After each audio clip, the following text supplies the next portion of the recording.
Hey guys, so today I'm here with the Sprint Booster Power Converter fitting all 2018 and newer JL Wranglers. So if you've noticed a lack in throttle response, maybe you've added some larger wheels and tires or even some extra armor to your Jeep and you're feeling a little bit sluggish and you're looking to gain some extra get up and go while getting on the highway or even just driving around in the street, then a power converter or a throttle response controller is going to be right up your alley, and this is a perfect one to take a look into. So essentially what you're doing when you're adding a throttle response controller is modifying the delay from when your foot hits the pedal to when your throttle body opens. So this is going to increase or decrease that delay once your foot hits that pedal. So this is going to come with a couple of different features. This is going to come with sport mode as well as race mode, increasing your throttle response up to 30 and 60%. And you're going to have 9 different settings within those 2 settings, so you can really fine tune to how you want your Wrangler to feel. So another thing that I do really like about this is the fact that this is going to incorporate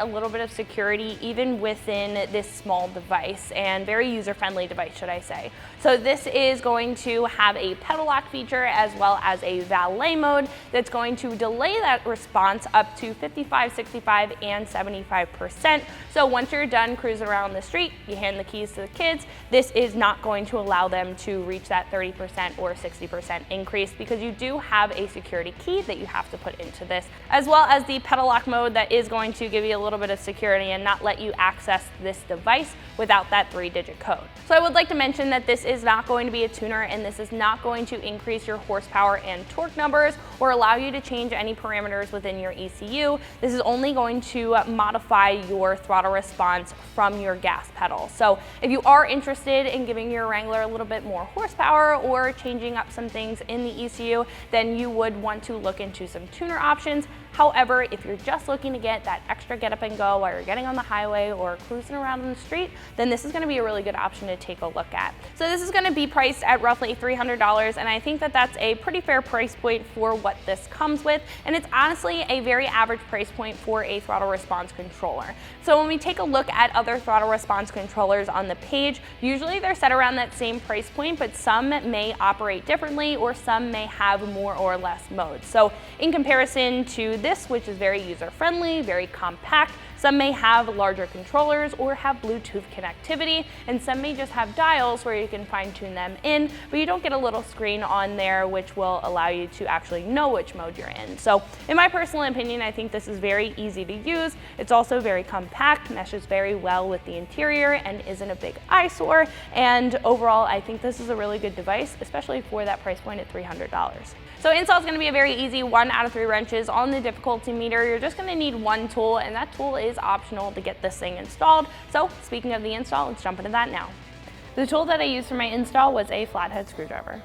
So the first step to this is to install our power converter. Now this is going to go in between the harness and your throttle pedal, and then we're going to plug in our controller onto the back of here once this is plugged in. So it's going to be a little bit difficult to see, but this is going to go in between that harness, which is right above your gas pedal. So if you follow your gas pedal all the way up, you will find that harness. All you have to do is depress the clip and put this in between it. So let's go ahead and head under our dash.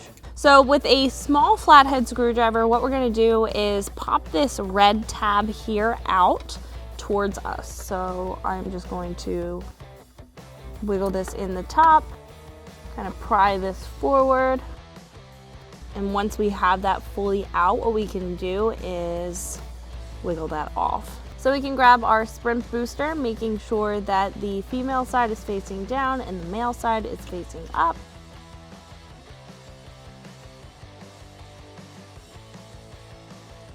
So before we go ahead and plug in our power converter into the top of our gas pedal, what I want to do is drop down our connector that will be attached to our controller so that we can plug it in so we don't have to plug it in after everything's connected.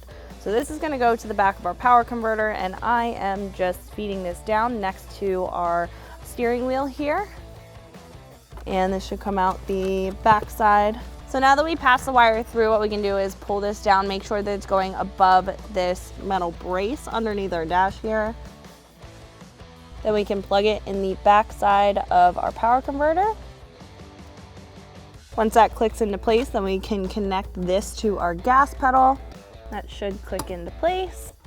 And then after that's clicked into place, we can clean up our wiring and mount up our switch. So after we have this plugged in, what we can do is mount up our switch or our controller here. You will get a double-sided piece of 3M tape. And then you can mount this up wherever you like, wherever is most accessible to you. I'm just gonna mount it up right here next to our light control. Just press down on that for a minute. Then we can tuck the wires. Now these are up and out of the way. However, you do get a zip tie if you need to clean them up any further, and then that's all set to go. So that's gonna wrap it up for my review and install. Make sure you like and subscribe, and for more videos and products like this, always keep it right here at ExtremeTerrain.com.